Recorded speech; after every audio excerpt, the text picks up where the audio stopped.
All right, good morning. Today we will be working on 10-4 Envision, which is multiply a whole number and a mixed number.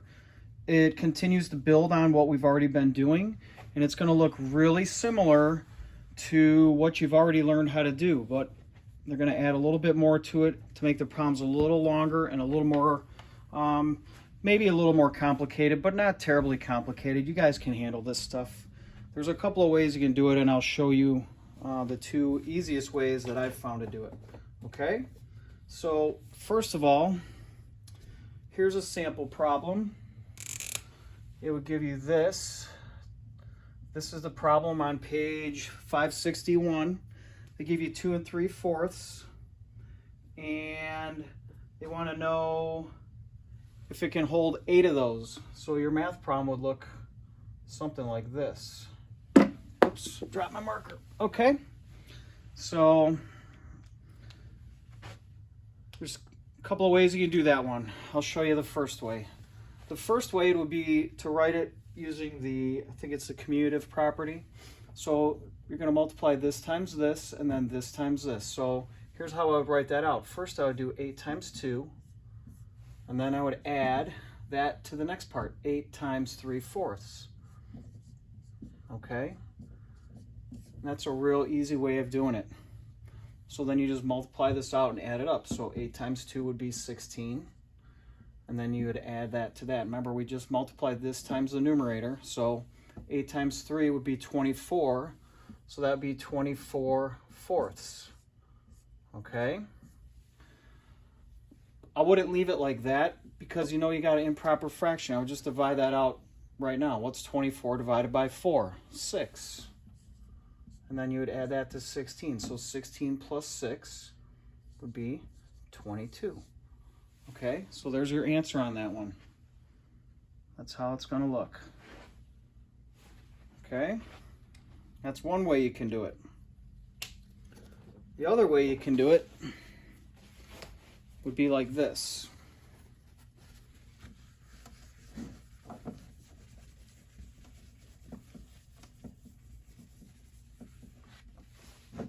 You can make this into an improper fraction and then multiply it by 8.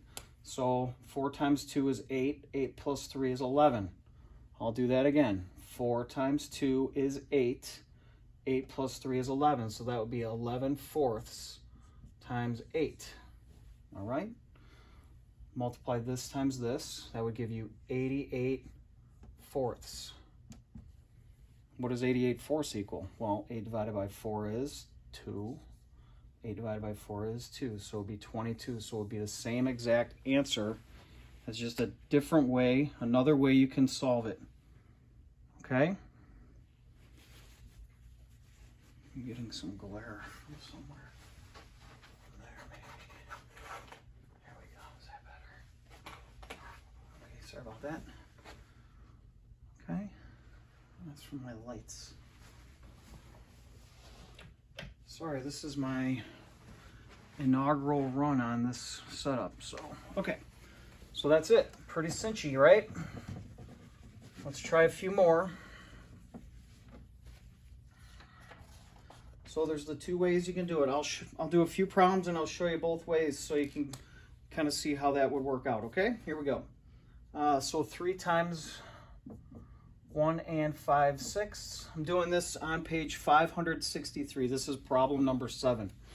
So if you do it the commutative way, so you do 3 times 1 plus 3 times 5/6. Okay, so that would be 3. 3 times 5 is, so 15/6. Now we got to, so 3 plus that, so that would be 3 and 15/6. But we're not going to leave 15/6 that way. How many 6s can we take out? 6, that's 1 6.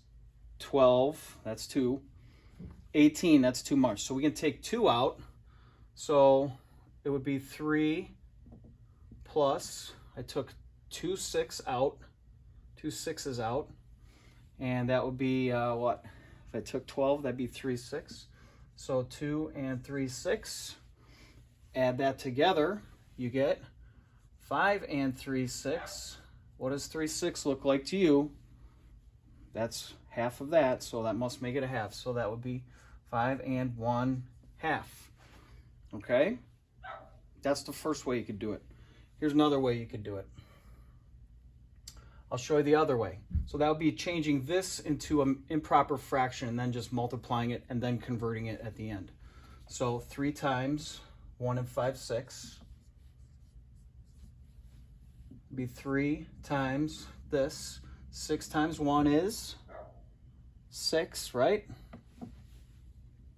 And then you got plus 5, so it'd be 11 sixths.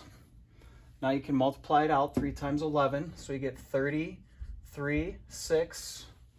And now how many sixes can we take out of that? 6.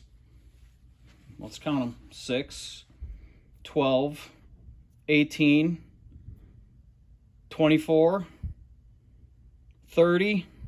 One more would be too much, so 5 of them, that'd be 30. So that equals 5 and 3 6, which equals 5 and 1 half. Okay, so now you're looking at both problems. Which one looks like the least amount of work? If you don't like doing a lot of writing, I guess I would pick the way on the right, and that would be to make it into improper fraction, then multiply it out, and then go back to changing it into a mixed number. Okay? That's it. If you have any questions, you know where to reach me. Just email me. Thanks for watching. Let me know how you like this setup compared to the one that wobbles from my light in the kitchen. Okay? Good to see you yesterday. Bye.